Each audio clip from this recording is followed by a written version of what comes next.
Hello friends, ఎలా ఉన్నారు? మనం ఈ రోజు వరిని ఆశించే బ్యాక్టీరియా ఎండాకు తెగులు యాజమాన్యం గురించి తెలుసుకుందాం. లక్షణాలు: ఈ తెగులు పంట పెలకలు వచ్చే దశలో ఎక్కువగా ఆశిస్తుంది. ఆకుల మీద పసుపు రంగు మచ్చలు ఏర్పడి, ఆ తరువాత అంచుల వెంబడి పైనుండి క్రిందకు వ్యాప్తి చెందును. తెగులు సోకిన ఆకుల నుండి ఏర్పడిన పసుపు పచ్చని జిగట పదార్థం నీటి ద్వారా ఒక పొలం నుండి ఇంకొక పొలంకు వ్యాప్తి చెందును. ఒకవేళ ఈనిక దశలో తెగులు ఆశిస్తే తాలు సమస్య ఏర్పడుతుంది.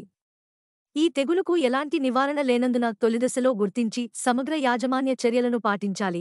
అనుకూల వాతావరణ పరిస్థితులు: గాలిలో అధిక తేమ శాతం, ఎడతెరిపి లేని చిరుజల్లులు, అధిక వేగంతో గాలులు 22 నుండి 26 సెంగ్రే.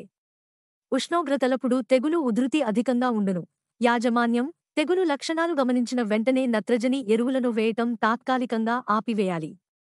పిలకలు వచ్చే దశ నుండి చిరుపొట్ట దశలో ఈ తెగులు ఆశించినప్పుడు కాపర్ ఆక్సీక్లోరైడ్ 3 గ్రాములు, స్ట్రెప్టోమైసిన్ టెట్రాసైక్లిన్ లేదా స్ట్రెప్టోమైసిన్ సల్ఫేట్ 0.4 గ్రాములు లీటరు నీటికి కలిపి పిచికారీ చేసుకోవాలి. మరిన్ని వీడియోస్ కోసం మన ఛానల్ని సబ్స్క్రైబ్ చేయండి. Thank you friends.